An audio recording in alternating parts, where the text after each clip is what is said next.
10 sur 10 pour le RDPC, c'est l'information à retenir de l'élection des conseils régionaux du 30 novembre 2025. Une élection à plusieurs enjeux au lendemain de la présidentielle d'octobre dernier, marquée par la victoire du candidat du Rassemblement démocratique du peuple camerounais.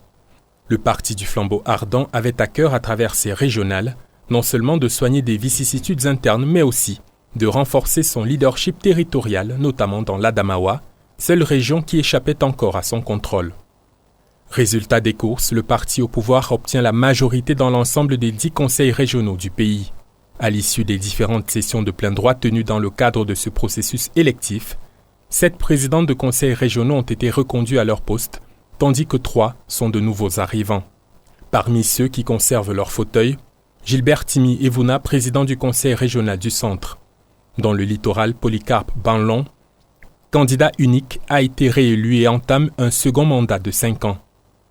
Comme lui, le docteur Jules Hilaire Foka a été reconduit à la tête du conseil régional de l'Ouest avec 70 voix sur 72. À l'Est, Alphonse Mbele Waman rempile avec 60 voix contre 29 pour Jonathan Tchana. Dans le Sud-Ouest, le Nord-Ouest et le Nord, Elango Bakoma Zakeus, Frou Angwafor 3 et Oumarou Ousmanou conservent eux aussi les rênes du conseil régional de leurs régions respectives.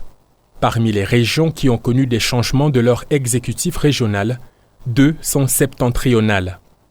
À l'extrême nord, Daniel Kalbassou a perdu son poste au profit d'Aman Diallo, élu avec 74 voix sur 90.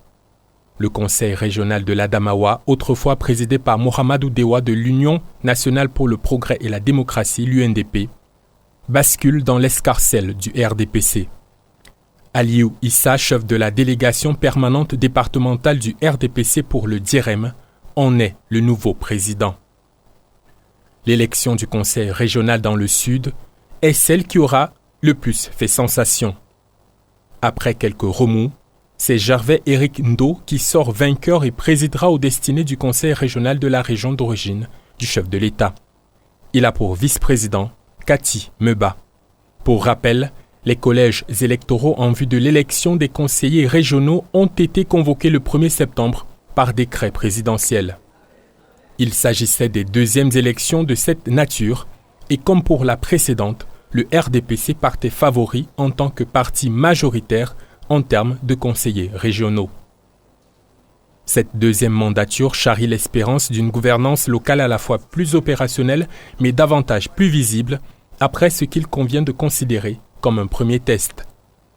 Pour les nouveaux arrivants, il sera donc question d'impulser la politique du chef de l'État en matière de décentralisation et ainsi améliorer la promotion et l'émergence des territoires.